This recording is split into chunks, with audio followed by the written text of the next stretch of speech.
ચાલો એક એવા સમયમાં જઈએ જ્યારે સદીઓ જૂની પરંપરાઓ અને એકદમ નવા આધુનિક વિચારો વચ્ચે જાણે કે એક વૈચારિક યુદ્ધ છેડાયું હતું. જી હા, આ વાત છે ભારતની 19મી સદીની, એક એવા મહાજાગૃતિના યુગની જેણે આપણા દેશની સામાજિક અને ધાર્મિક ઓળખને હંમેશા માટે બદલી નાખી.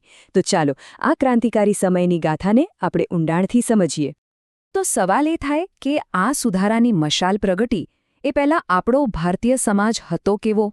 વેલ, એ એક એવો સમાજ હતો જે ઊંડે સુધી ઉતરી ગયેલી રૂઢિઓ અને પરંપરાઓના ભારેખમ બોજ નીચે દબાયેલો હતો. અને જુઓ, આ કોઈ નાની મોટી સમસ્યાઓ નહોતી. અહીં વાત હતી સતી પ્રથા જેવી ક્રૂર પરંપરાની, જેમાં વિધવાઓને જીવતી સળગાવી દેવામાં આવતી. વાત હતી બાળલગ્નની, જે બાળપણને જ ભરખી જતું. અસ્પૃશ્યતા જેવો અમાનવીય કલંક, જ્ઞાતિ પ્રથાની લોખંડી દિવાલો અને આખા સમાજને કોરી ખાતી અંધશ્રદ્ધા. આ એ પડકારો હતા જેની સામે એક નવી પેઢીને લડવાનું હતું. પણ કહેવાય છે ને કે અંધારું ગમે તેટલું ઘેરું હોય, પ્રકાશનું એક નાનકડું કિરણ પણ ઘણું હોય છે. અને અહીં તો જાણે કે એક આખી વૈચારિક ક્રાંતિની ચિનગારી પ્રગટી. પાશ્ચાત્ય શિક્ષણ, તર્ક, વિજ્ઞાન અને પ્રેસની આઝાદી જેવા નવા વિચારોએ ભારતીય બૌદ્ધિકોના મનમાં એક આત્મમંથન શરૂ કરાવ્યું. પહેલીવાર લોકોએ સદીઓથી ચાલી આવતી પ્રથાઓ પર સવાલ ઉઠાવવાની હિંમત કરી. અને બસ અહીંથી જ શરૂ થયો બદલાવનો એક નવો અધ્યાય. આ જ વૈચારિક મંથનમાંથી જન્મ થયો એવા પ્રણેતાઓનો જેમણે ખરેખર આખા રાષ્ટ્રના અંતરાત્માને ઢંઢોળી નાખ્યો. અને આ મહાજાગૃતિના પ્રથમ અને સૌથી તેજસ્વી જ્યોતિર્ધર હતા રાજા રામમોહન રાય. તેમને અમતા જ આધુનિક ભારતના પિતા નથી કહેવાતા. એ તો એવા શિલ્પી હતા જેમણે તર્ક અને માનવતાના પાયા પર એક નવા ભારતનું સપનું જોયું હતું. એમની દ્રષ્ટિ એકદમ સાફ હતી. એમણે પ્રાચીન ગ્રંથોના આધારે કહ્યું કે ઈશ્વર એક જ છે અને કર્મકાંડો તથા મૂર્તિપૂજાનો તાર્કિક વિરોધ કર્યો. આ વિચારોને જમીન પર ઉતારવા તેમણે 1828માં બ્રહ્મો સમાજની સ્થાપના કરી. પણ તેમનું સૌથી મોટું, સૌથી ક્રાંતિકારી પગલું હતું સતી પ્રથા વિરુદ્ધનો એમનો અથાગ સંઘર્ષ. એમની જ દલીલો અને પ્રયાસોનું પરિણામ હતું કે છેવટે 1829માં આ અમાનવીય પ્રથા પર કાયદાકીય પ્રતિબંધ લાગ્યો. તો જો રામમોહન રાય આધુનિકતાવાદી હતા, તો આ જાગૃતિના બીજા એક મજબૂત સ્તંભ હતા ગુજરાતના ટંકારામાં જન્મેલા મૂળશંકર, જેમને આખું વિશ્વ આજે સ્વામી દયાનંદ સરસ્વતી તરીકે ઓળખે છે. એમનો રસ્તો થોડો અલગ હતો, પુનરુત્થાનનો. એમણે સમાજમાં ફેલાયેલા પાખંડ અને જ્ઞાતિવાદને નકારીને વેદોના મૂળ જ્ઞાન તરફ પાછા ફરવાનું આહ્વાન કર્યું.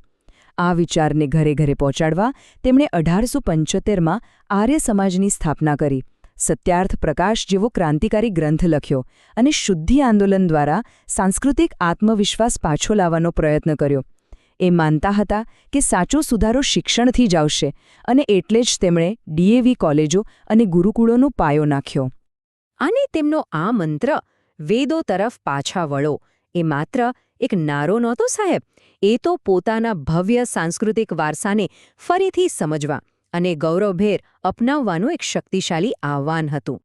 અને હવે આવે છે આ જાગૃતિની ત્રીજી અને સૌથી ઊર્જાવાન ધારા, સ્વામી વિવેકાનંદ. એમણે ભારતના આધ્યાત્મિક જ્ઞાનને મંદિરો અને આશ્રમોમાંથી બહાર કાઢી સીધું જ વિશ્વના મંચ પર ગૌરવ સાથે રજૂ કર્યું. એમનો સંદેશ હતો વ્યવહારિક વેદાંતનો, એટલે કે ઈશ્વરની સાચી સેવા કરવી હોય તો માનવની સેવા કરો.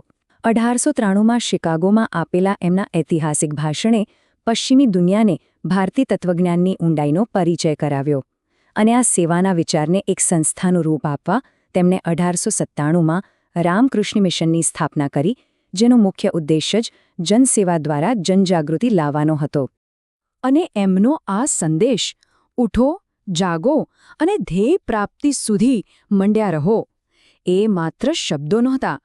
એ તો દેશના યુવાનો માટે આત્મવિશ્વાસ અને શક્તિનો એક એવો મહામંત્ર બની ગયો જે આજે પણ એટલો જ પ્રાસંગિક છે.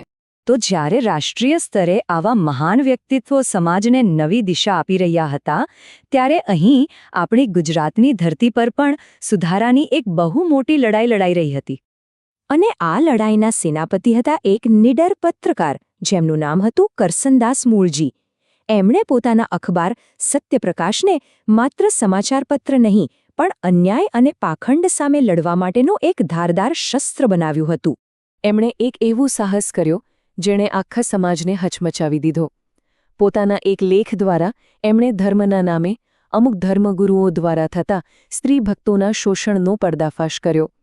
હવે એ સમયના શક્તિશાળી જદુનાથજી મહારાજે તરત જ એમની સામે 50,000 રૂપિયાનો બદનક્ષીનો દાવો ઠોકી દીધો. આ એક વ્યક્તિ અને એક શક્તિશાળી સંસ્થા વચ્ચેની સત્ય અને સત્તા વચ્ચેની સીધી ટક્કર હતી. અને વર્ષ હતું 1862.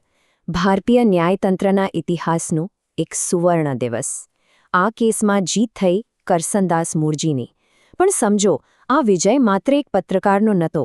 એ સત્યનો વિજય હતો, સમાજ સુધારાનો વિજય હતો અને પ્રેસની સ્વતંત્રતાનો વિજય હતો, જેણે આવનારા વર્ષો માટે એક મિસાલ કાયમ કરી. તો રાજા રામમોહન રાયથી લઈને કરસનદાસ મૂળજી સુધી આ બધા સુધારકોના પ્રયાસોનું પરિણામ શું આવ્યું?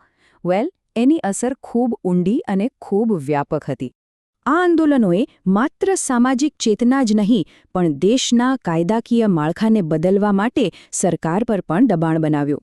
1829નો સતીપ્રથા નાબૂદી કાયદો હોય, 1856નો હિન્દુ વિધવા પુનર્લગ્ન કાયદો હોય કે પછી 1891નો સંમતિ વય અધિનિયમ, આ દરેક કાયદો એ એક સુધારાવાદી લડાઈની જીતનું જીવંત પ્રતીક છે. આ બધાનો સાર એ જ છે કે આ સુધારા આંદોલનોએ માત્ર કુરિવાજો દૂર ન કર્યા પણ એક નવી રાષ્ટ્રીય ચેતનાનું નિર્માણ કર્યું. એમણે સ્ત્રીઓના અધિકારો માટે અવાજ ઉઠાવ્યો, જ્ઞાતિ પ્રથાના પાયા હચમચાવ્યા અને ભારતીયોમાં પોતાના ઇતિહાસ અને સંસ્કૃતિ પ્રત્યે ગૌરવની ભાવના જગાવી. અને આ જ આત્મગૌરવ અને એકતાની ભાવના આગળ જતા આપણા સ્વાતંત્ર્ય સંગ્રામ માટેની મજબૂત ભૂમિકા બની. 19મી સદીના એ મહાન સુધારકોએ પોતાના સમયની રૂઢિઓને નિર્ભયતાથી પડકારી. આ આપણને વિચારવા પર મજબૂર કરે છે કે આપણા આજના સમાજમાં 21મી સદીમાં એવી કઈ માન્યતાઓ કે પ્રથાઓ છે જે એક નવા સુધારકની હિંમતની રાહ જોઈ રહી છે. આ વિશ્લેષણ ડૉક્ટર સંજય પરમાર, જામનગર દ્વારા તૈયાર કરવામાં આવ્યું છે.